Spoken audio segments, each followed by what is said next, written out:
Welcome to semester 3 complementary electronics, and this is class number E49 direct coupled amplifier. This is for BSc main physics students. Semester 3 complementary electronics, and today the topic is direct coupled amplifier. അപ്പോൾ ഇത് semester 3 complimentary electronics ആണ്. ഇന്ന് നമ്മൾ പഠിക്കുന്നത് direct coupled amplifier BSc main physics സ്റ്റുഡൻസിൻ്റെ complementary electronics topic. അതിനകത്ത് direct coupled amplifier ആണ് പറയുന്നത്. അപ്പോൾ ഇതിൻ്റെ സർക്യൂട്ട് ഡയഗ്രാമാണ്. ഡയറക്റ്റ് കപ്പിൾഡ് ആംപ്ലിഫയർ ഒന്നാമത്തെ ട്രാൻസിസ്റ്റർ Q1 രണ്ടാമത്തെ ട്രാൻസിസ്റ്ററിലേക്ക് നേരിട്ട് കൊടുത്തിരിക്കുകയാണ്. ഒന്നാമത്തതിൻ്റെ കളക്ടർ രണ്ടാമത്തതിൻ്റെ ബേസിലേക്ക് നേരിട്ട് കൊടുത്തിരിക്കുകയാണ്. രണ്ട് റെസിസ്റ്റേഴ്സ് R1 R2 ഉണ്ട്, അല്ലെങ്കിൽ RC1 RC2 എന്ന് പറയാം. ഒരു ഇൻപുട്ട് വേവ് ഫോം കൊടുത്താൽ അത് ഫേസ് ഇൻവേർട്ടഡ് ആയിട്ട് അതേപടി വലുതായി നമുക്ക് കിട്ടും. ഇപ്പുറത്ത് ഒരു വേവ് ഫോം കൊടുത്തിരിക്കുന്നതാണ് കാണിച്ചിരിക്കുന്നത് VO എന്ന് പറഞ്ഞാൽ അതിൻ്റെ ഒരു ഫേസ് ഇൻവേർട്ടഡ് ആണ്. Positive going cycle negative going ആയിട്ട് മാറും. വലതുവശം കാണുന്ന ചിത്രം പോലെ കിട്ടും. This amplifier operates without the use of frequency sensitive components like capacitors, inductors, transformer, etc. Transformer, inductor, capacitor പോലെയുള്ള ഫ്രീക്വൻസി സെൻസിറ്റീവ് എലമെൻറ്റ്സ് കമ്പോണൻസ് ഇല്ലാതെയാണ് ഇത് വർക്ക് ചെയ്യുന്നത്. നേരിട്ട് കൊടുക്കുകയാണ്, ഡയറക്റ്റായിട്ട് കൊടുക്കുകയാണ്. അതുകൊണ്ട് ഇതിന് ഡയറക്റ്റ് കപ്പിൾഡ് ആംപ്ലിഫയർ എന്ന് പറയും. They are specially suited for amplifying. ഇവയുടെ ഉപയോഗം പ്രധാനമായിട്ടും എന്താണ്? One, AC signals with frequencies as low as a fraction of a hertz. ഒരു ഹെഡ്സിൽ കുറവ് പോലും ഫ്രീക്വൻസി ഉള്ള എ സി ആംപ്ലിഫൈ ചെയ്യാൻ വേണ്ടി ഉപയോഗിക്കും. അതുപോലെ ചേഞ്ച് ഇൻ DC വോൾട്ടേജും ഇതുപയോഗിച്ച് ആംപ്ലിഫൈ ചെയ്യാം. Figure shows the circuit diagram of a direct coupled amplifier which uses two similar transistors, each connected in a C mode. Both the stages employ direct coupling. രണ്ടിലും direct coupling ആണ് ഉപയോഗിക്കുന്നത്. The collector of Q1 is directly connected to the base of Q2, and load resistor R2 is connected directly to the collector of Q2. Load resistance R2 Q2ൻ്റെ കളക്ടറിലേക്ക് നേരിട്ട് കൊടുക്കുകയാണ്. The resistor R1 established a forward bias of Q1 and also indirectly that of Q2. ഒരു forward bias R1 create ചെയ്യും, അത് indirectly Q2 ബാധകമാണ്. Any signal current at the base of Q1 is amplified β1 times. ഒന്നാമത്തെ transistor β1 time current amplify ചെയ്യും and appears at the collector of Q1 and becomes base signal for Q2. Hence it is further amplified β2 times. ഇപ്പോൾ ഒന്നാമത്തെ transistor β1 times ആണ് amplify ചെയ്യുന്നതെങ്കിൽ രണ്ടാമത്തത് β2 times amplify ചെയ്യും. Obviously the signal current gain of the amplifier is AI is β1 into β2. ഇവിടെ current gain, ഈ ആംപ്ലിഫയറിൻ്റെ മൊത്തം current gain β1 into β2 ആണ്. ഒന്നാമത്തത് ഫസ്റ്റ് ട്രാൻസിസ്റ്ററിൻ്റെ കറണ്ട് ഗെയിൻ β2, രണ്ടാമത്തതിൻ്റെത് രണ്ട് സെയിം ട്രാൻസിസ്റ്റർ ആണെങ്കിൽ β1 is β2. അതുകൊണ്ട് overall current gain AI equal to β1 into β2, that is β into β square എന്നെഴുതാം. ഇനി നമുക്ക് സർക്യൂട്ട് അനാലിസിസ് ആണ്. ഇതാണ് ഇക്വലൻ്റ് സർക്യൂട്ട്.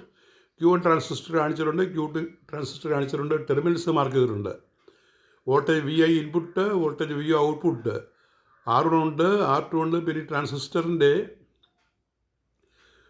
എമിറ്റർ റെസിസ്റ്റൻസ് അത് β1 RE1 ആണ്. ഫസ്റ്റ് സ്റ്റേജിൽ വരുന്ന ഔട്ട്പുട്ട് റെസിസ്റ്റൻസ്, സെക്കൻഡ് സ്റ്റേജിലെ ഇൻപുട്ട് β2 RE2 ആണ്. അപ്പോൾ ഇതാണ് ഇതിൻ്റെ AC ഇക്വലൻ്റ് സർക്യൂട്ട്. വരയ്ക്കാൻ വളരെ സിമ്പിളാണ്. AC equivalent circuit of a direct couple amplifier is shown the figure. Voltage gain എന്താണ്? The first stage that is Q1 does not produce any voltage gain ഒന്നാമത്തെ stage voltage ഗെയിനൊന്നും തരുന്നില്ല, കാരണം ഇവിടെ നമുക്ക് RC RB ഒന്നും ഇല്ലല്ലോ, അതുകൊണ്ട് വോൾട്ടേജ് ഗെയിൻ ഇല്ല. അപ്പോൾ that is AV1 is 1. This is because AV1 is R01 by RE1 is equal to beta. R01 വെച്ചാൽ ബീറ്റ RE2 by RE1 ആണ്. ഒന്നാമത്തെ സ്റ്റേജിൻ്റെ ഔട്ട്പുട്ട് റെസിസ്റ്റൻസ്, രണ്ടാമത്തെ ഇൻപുട്ട് റെസിസ്റ്റൻസ് ആണ്. അതുകൊണ്ട് നമ്മൾ ബീറ്റ2 RE2 എന്ന് R01 കാണിക്കും. ഇതൊന്ന് നമ്മൾ റീപ്ലേസ് ചെയ്ത് ഈ RE2 RE1 ഒക്കെ ഒന്ന് കണ്ടുപിടിക്കണം. We know I is beta IB. Therefore IE2 രണ്ടാമത്തെ ട്രാൻസിസ്റ്ററിൻ്റെ emitter current IU2 is beta2 IB2. I is beta IB എന്നുള്ള ഇക്വേഷൻ. IB is IC. ആ സെൻസിലാണ് ഇവിടെ ബീറ്റ IB എന്ന് പറയുന്നത്. നമുക്കറിയാമല്ലോ IC is beta IB. Therefore I is IE. I is beta2 IB2. IB2 is the emitter. IB2 is the collector current of Q1. IB2 ആണ് collector കറണ്ടായിട്ട് വരുന്നത് Q1-ൻ്റെ. രണ്ടാമത്തിൻ്റെ ബേസ് കറണ്ട്, ഒന്നാമത്തിൻ്റെ കളക്ടർ കറണ്ടാണ്. ഒന്നാമത്തിൻ്റെ കളക്ടർ കറണ്ടാണ്, രണ്ടാമത്തിൻ്റെ ബേസിലേക്ക് പോകുന്നത് ചിത്രം നോക്കിയാൽ കാണാം. That is IB2 is IC1 equal to IE1. IU2 can be written as IU2 is beta2 IB2. That is beta2 IE2. IB2 is IE2 ഈ കേസിൽ. അപ്പോൾ അത് നമ്മൾ അത് ഡിവൈഡ് ചെയ്യുമ്പോൾ ബീറ്റ2 അതിൽ നമുക്ക് കിട്ടും beta2 is equal to IU2 by IU1. We know ഇവിടെ ഇക്വേഷനെ IU2 is beta2 IU2 that is beta2 IE1. അപ്പോൾ beta2 കാണുമ്പോൾ IU2 by IE1. അതാണ് ഇക്വേഷൻ നമ്പർ 2 ആയിട്ട് കൊടുത്തിരിക്കുന്നത്.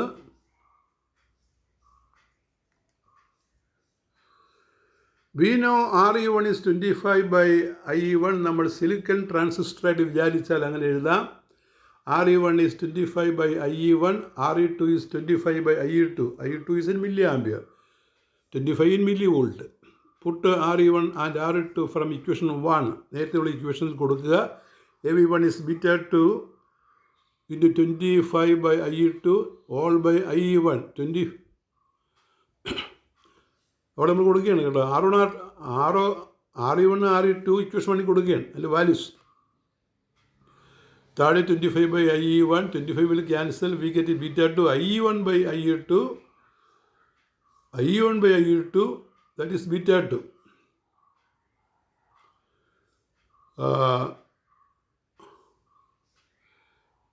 IE1 by IE2 ഇത് രണ്ടും തുല്യമാണല്ലോ.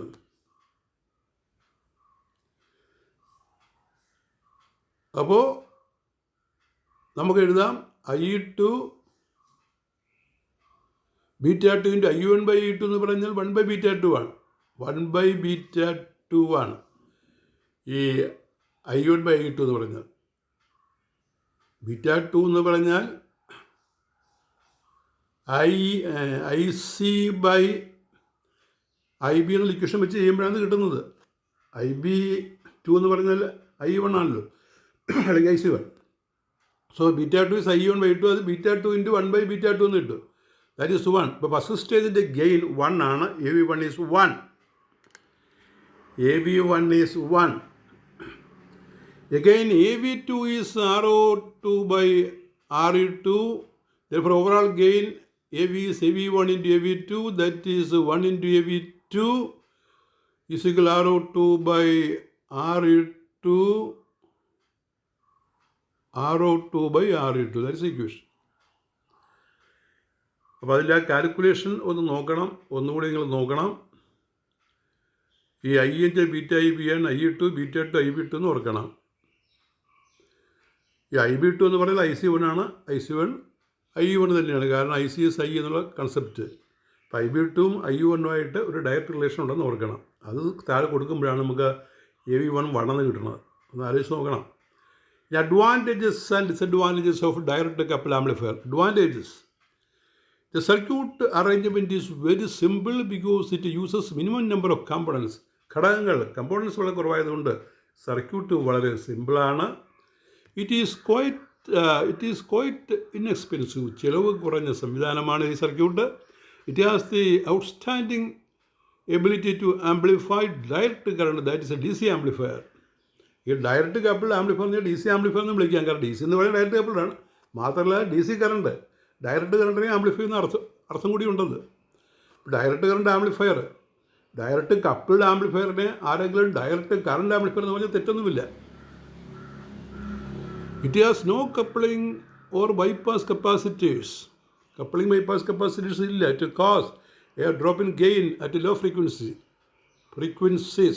Therefore, the frequency response is flat up to upper cut-off frequency. അതിൻ്റെ ഫ്രീക്വൻസി റെസ്പോൺസ് ഫ്ലാറ്റാണ്. നോക്കുക, നമുക്കറിയാമല്ലോ ഈ ഒരു ആർ സി കപ്പിൾ ആംപ്ലിഫയറിന് ലോ ഫ്രീക്വൻസിയിൽ ഗെയിൻ കുറയും, ഹൈ ഫ്രീക്വൻസിയിൽ ഗെയിൻ കുറയും. ഒരു മിഡ് ഫ്രീക്വൻസിയിലാണ് ഇങ്ങനെ ഗെയിൻ സ്റ്റഡി ആയിട്ട് നിൽക്കുന്നത്. ഇവിടെ നമുക്ക് ലോ ഫ്രീക്വൻസിയിൽ കുറവൊന്നുമില്ല. ഒരു ഹൈ ഫ്രീക്വൻസിയിൽ എത്തുമ്പോൾ അല്പം ഗെയിൻ കുറയാം. അതുകൊണ്ടാണ് ഈ ഗ്രാഫ്, ഡയറക്റ്റ് കപ്പിളിൻ്റെ ഗ്രാഫ് ഇങ്ങനെ ഇരിക്കുന്നത്. ഇതിൻ്റെ disadvantages: it cannot amplify high frequency signal. വളരെ കൂടിയ സിഗ്നൽ ആംപ്ലിഫൈ ചെയ്യാൻ പറ്റത്തില്ല, ഗെയിൻ കുറഞ്ഞു പോകും. It has poor temperature stability. Temperature stability ഇല്ല. ടെമ്പറേച്ചർ മാറിയാൽ ഇതിൻ്റെ വർക്കിങ്ങിന് വ്യത്യാസം വരാം. അപ്പോൾ അതിന് ഡിസഡ്വാൻറ്റേജ് റിപ്പീറ്റ് ചെയ്തിരിക്കുകയാണ്. അടുത്തത് applications. They are used in regulated circuits of electronic power supplies. Electronic power സപ്ലൈസിൽ റെഗുലേറ്റർ സപ്ലൈ ആയിട്ട് സർക്യൂട്ടായിട്ട് ഉപയോഗിക്കാറുണ്ട്. പൾസ് ആംപ്ലിഫയർ, പൾസ് വലുതാക്കാനും വേണ്ടി ഉപയോഗിക്കാറുണ്ട്. ഡിഫറൻഷ്യൽ ആംപ്ലിഫയർ നമ്മൾ പഠിക്കാൻ പോകുന്നതാണ്. കമ്പ്യൂട്ടർ